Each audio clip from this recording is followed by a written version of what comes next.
सभी PMC channel के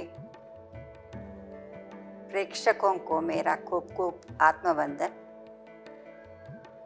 हम फिर से एक बार एक नए विचार के साथ प्रस्तुत हुए हैं। भज गोविंदम, आदि शंकराचार्य जी का ये अद्भुत ग्रंथ हमें बहुत कुछ कहता है। और क्या कहते हैं, हम एक एक श्लोक के बारे में अभी तक देखा है और आगे भी हम देखेंगे। पहला थोड़ा सा प्रार्थना कर लेंगे। प्रातःस्मरणीय आदि शंकराचार्य जी को मेरा आत्मवंदन। प्रातःस्मरणीय ब्रह्मर्षि पितामह को मेरा आत्मवंदन। और सभी मास्टर्स को मेरा खूब खूब आत्मवंदन। तो हम थोड़ा सा श्लोक पढ़ के फिर आगे जाएंगे। भगवत गीता किंचित दीता, गंगा जल लव कणिका पीता, सकृद पियेन मुरारी समर्चा, क्रियते तस्य यमेन न चर्चा। भज गोविंदम भज गोविंदम, गोविंदम भज मूढ़मते। शंकराचार्य जी कहते हैं भगवत गीता थोड़ा सा पढ़िए और 3 बात बताते हैं। भगवत गीता थोड़ा सा पढ़िए और गंगा जल लव कणिका पीता, गंगा जल उसे थोड़ा सा पिए। सकृद पियेन मुरारी समर्चा, मुरा यानी एक राक्षस, हरि मीन्स उसको हराना है हमें। वो कौन मुरारी है, इसके बारे में हम विचार करेंगे। शंकराचार्य जी हमें कौन सा मुरारी की बात कर रहे हैं, किसे हमें हराना है, इस बात पे हम विचार करेंगे। भगवत गीता किंचित अधीता, थोड़ा सा भगवत गीता पढ़े तो हमें प्रश्न उठता है कि क्यों थोड़ा सा भगवत गीता कहा है। तो वो इसलिए कहा है कि हम जैसे किसी को भगवत गीता पढ़ने के लिए कहेंगे तो शायद उन्हें लगेगा कि भगवत गीता को क्या पढ़ना है। भगवत गीता तो बहुत ही प्राचीन ग्रंथ है। कुरुक्षेत्र में अर्जुन को कृष्ण ने दिया हुआ उपदेश है, वो तब की बात है।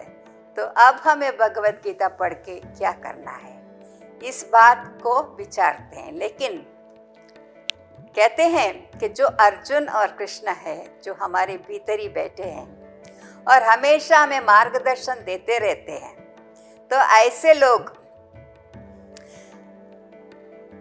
उनका बात सुनने के लिए, जो कृष्ण हमारे भीतर बैठ के हमें क्या समझा रहे हैं। कृष्ण भीतर बैठा यानी हमारा अंतर्यामी, वो अंतर्यामी होके हमारे बीच में बैठा है।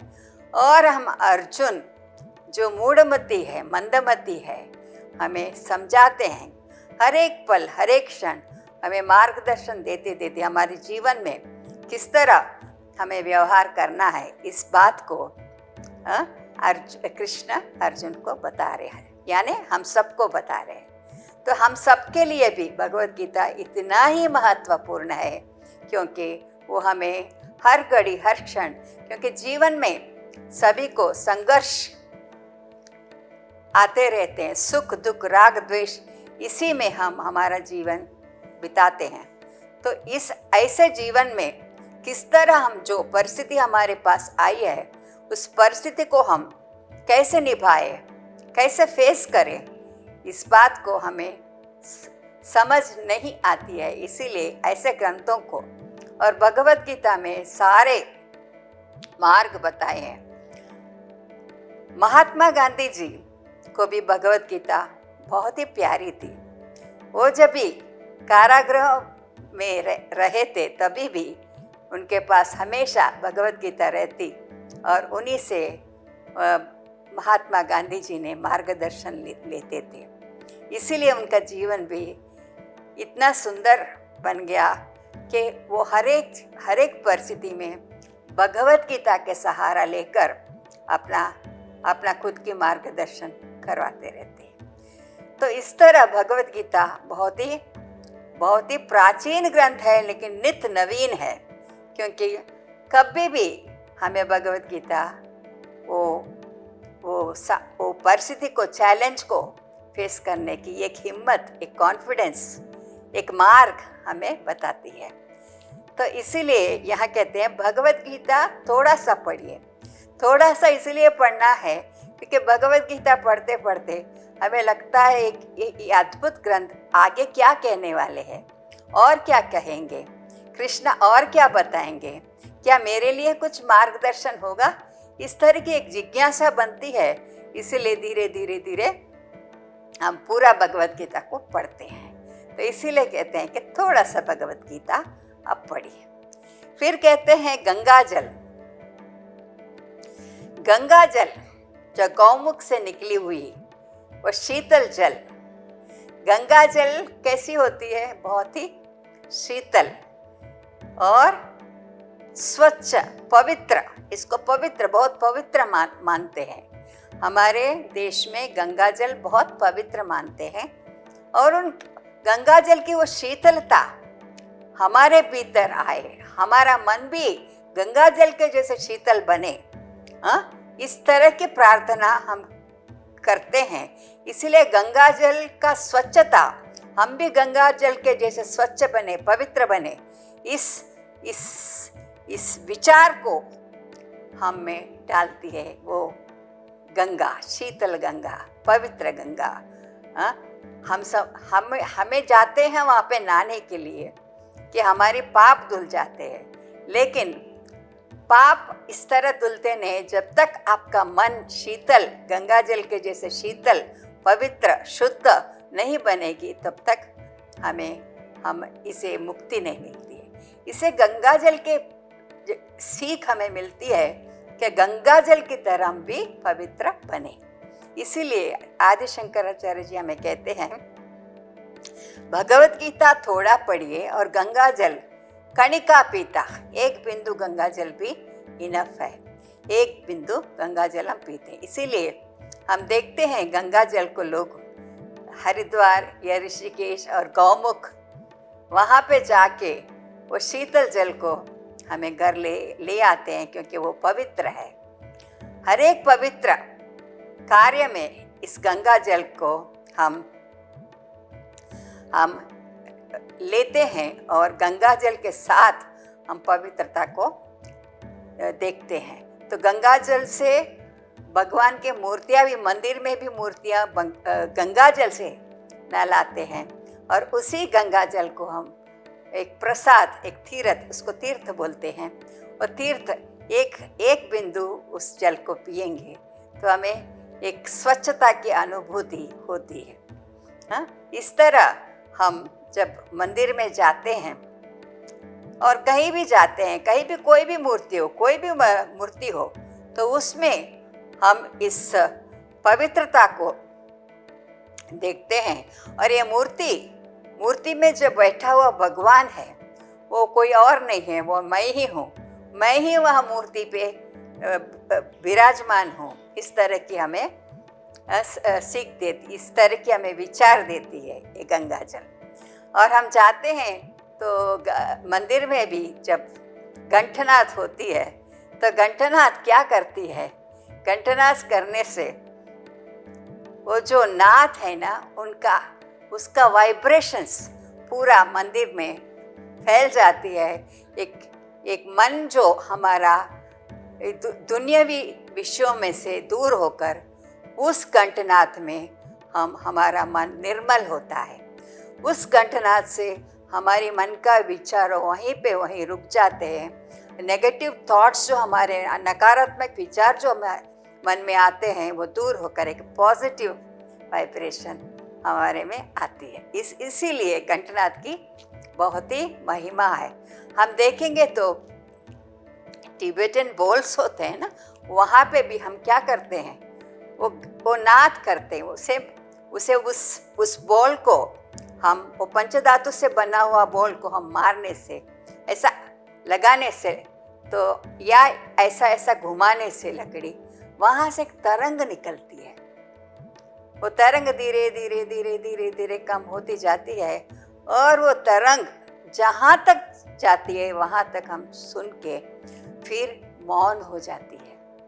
तो इस प्रकार की ध्यान भी बहुत सारे टिबेटन लोगों, बुद्धिज्म में भी इनका बहुत ही उपयोग है कि इस तरह के बोल से, इसको सिंगिंग बोल बोलते हैं, तो उसमें एक कंठनाद, एक ध्वनि निकलती है और वो ध्वनि को सुनते सुनते जैसे ध्वनि धीरे धीरे धीरे धीरे धीरे कम होते और फिर निशब्द हो जाती है, उसमें मौन हो जाती है।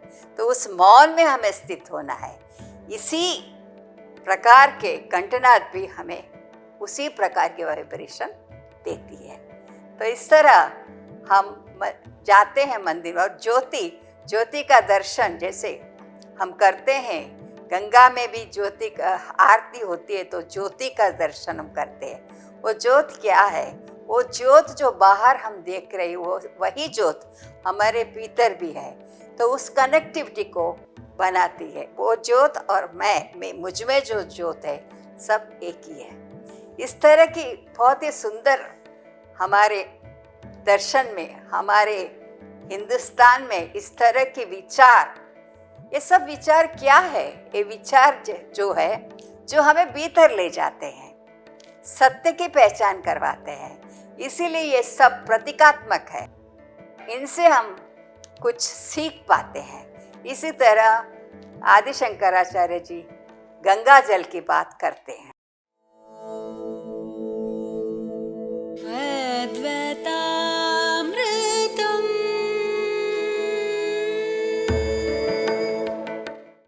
फिर कहते हैं सकृदपि येन मुरारी समर्चा।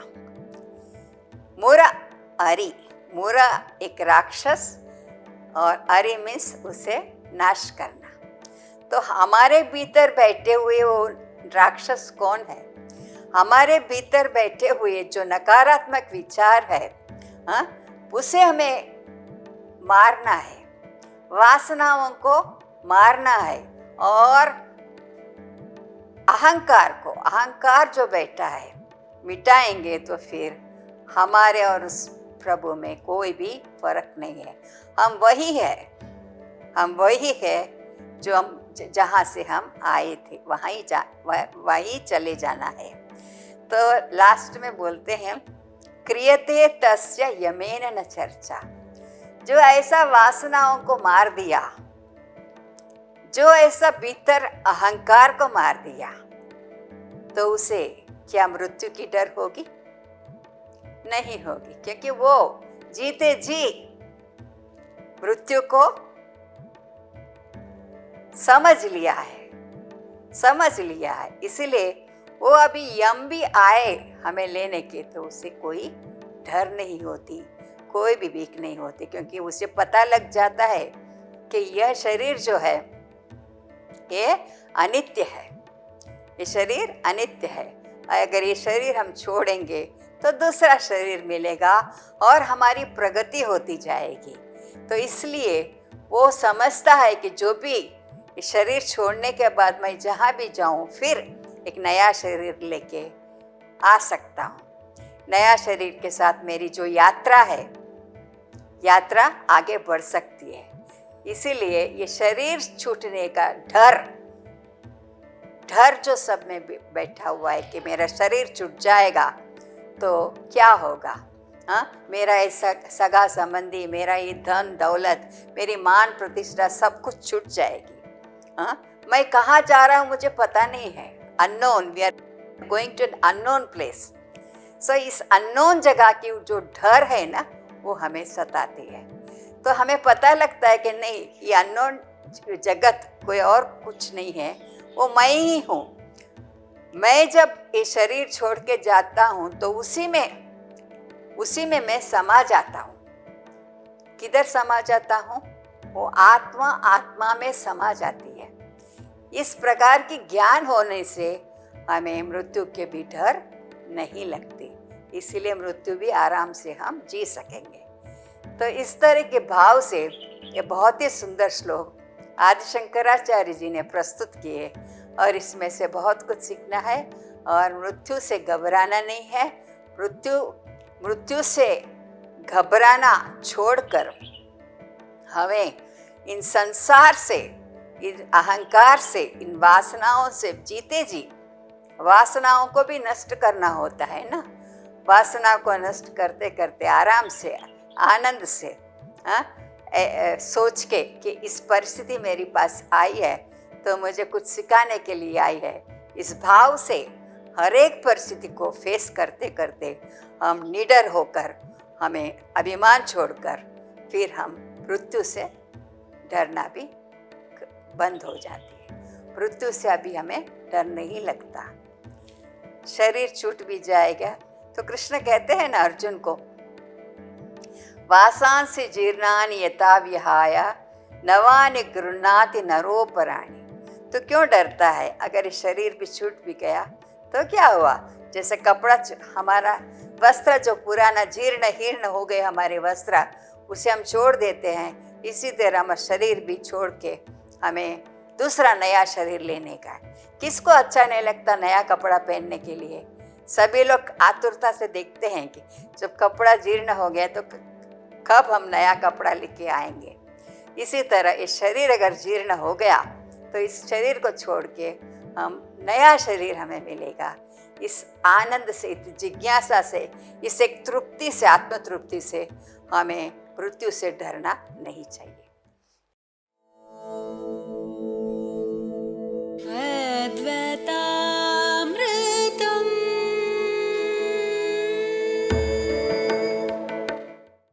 तो इस सुंदर श्लोक के साथ आदि शंकराचार्य जी ने हमें बहुत कुछ बता दिए। इसका जो गूढ़ अर्थ है उसे हमें समझना जरूरी है। तो हम देखेंगे अभी इसके दूसरे वाले श्लोक भी बहुत ही सुंदर श्लोक आगे आ गए। ये भी एक हमारा साधना मार्ग है। साधना में किस तरह में विचार रखने का है, बहुत ही सुंदर श्लोक हमारी सामने आदि शंकराचार्य जी ने प्रस्तुत किया है, उसे हम गाएंगे। पुनरपि जननम पुनरपि मरणम पुनरपि जननी जठरे शयनम इह संसारे बहुदुस्तारे कृपया पारे पाहि मुरारे भज गोविंदम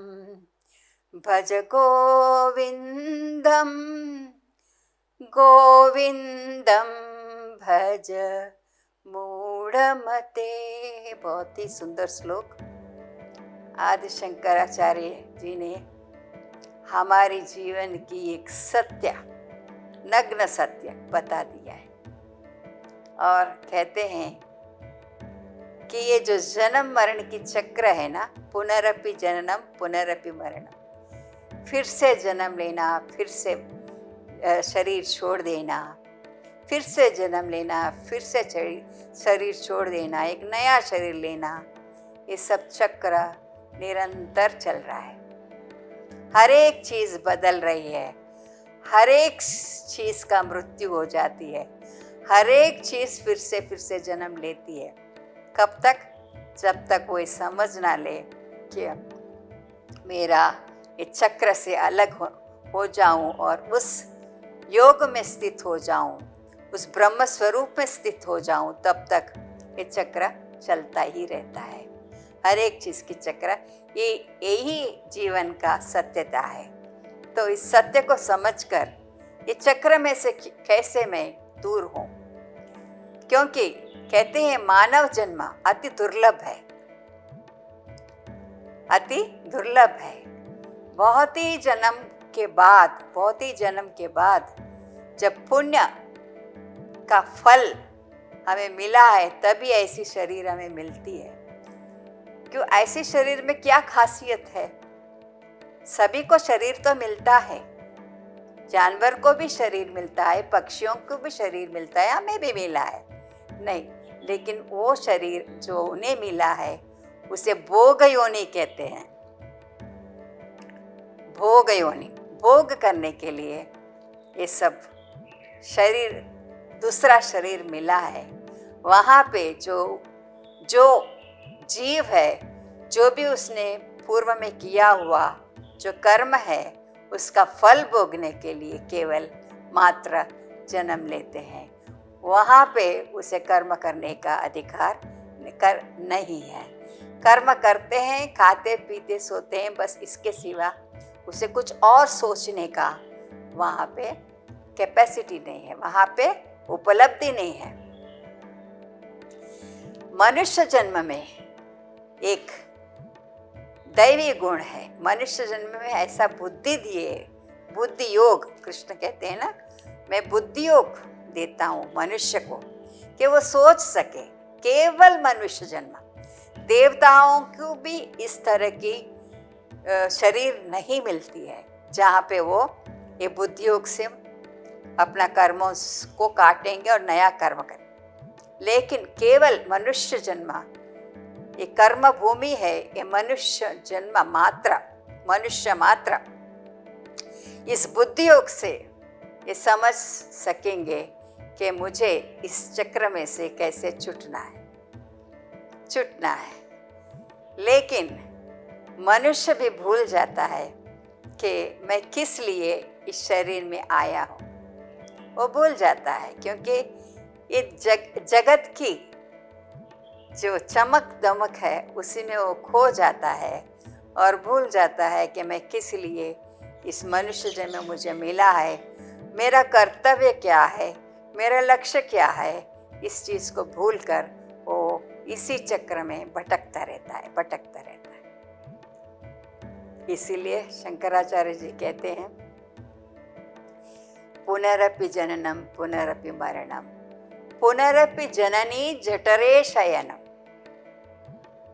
कहते हैं जब जन्म होता है बालक माँ के गर्भ में रहता है, माँ के गर्भ में पहला आता है, वो बीज रूप में आता है, और तीसरा महीने में उसमें जीव प्रवेश करती है। जीव देखती रहती है, गर्भ को ढूंढती रहती है कि कौन सा गर्भ में मुझे मिलेगा, तो उस गर्भ में वो प्रवेश तीसरा महीना में करती है। और फिर वहाँ पे जीव प्रवेश करके तभी हमें माँ को महसूस होती है कि गर्भ में जो शिशु है, उसका हिलना जुलना उसे पता लगता है, क्योंकि उसमें जीव प्रवेश किया है। पूरा शरीर पहला बनती है, फिर तीसरा महीना में जीव प्रवेश होता है, और फिर माँ को पता लगता है कि बालक गर्भ में घूम रहा है। इस तरह की वो देखती है। और बालक जब ये गर्भ में रहता है तो बालक कहाँ पे रहता है? गर्भ में कैसा रहता है? तो उसकी बात भी बहुत ही सुंदर किए हुए है कि गर्भ में ऐसा, गर्भ की जो जगह होती है वो बहुत छोटा होती है, और शिशु के आगे पीछे एक पूरा कवर जैसा लगता है, कवर जैसा बना हुआ है, तो बहुत ही चिकना होता है। उस थैली में, वो गर्भ थैली में वह रहकर वहाँ से फिर वो माँ जो भी करती है, जो भी खाती है, उसे उस शिशु को पहुँचता है। तो इस तरह वो शिशु वहाँ पे रहकर माँ का जो भी किया हुआ और माँ के गर्भ कैसी होती है, जैसे मल मूत्र के बीच में ये बालक पलता है। उसे बहुत दुख होता है कि मुझे इस गर्भ में से हे भगवान छुड़ा दे, मैं इधर नहीं रह सकता। इस तरह वो पुकारता है और फिर कहता है कि मुझे छुड़ाओ, हे भगवान आर्तनाद करता है कि मुझे यहाँ से छुड़ाओ। मैं तुम्हारा सेवा, जिंदगी भर मैं तुम्हारा सेवा करूँगा, लेकिन मुझे ये इस नरक में से, उसे नरक लगता है, उस नरक में से छुड़ाओ। इस तरह की पुकार वो करता रहता है। तो ये श्लोक के बहुत ही सुंदर हम आगे भी ले जाएंगे और गर्भ में एक माता को किस तरह गर्भ के शिशु को संस्कार देते हैं उसके बारे में भी थोड़ा सोचेंगे। तब तक के लिए हम देखते रहिए PMC चैनल।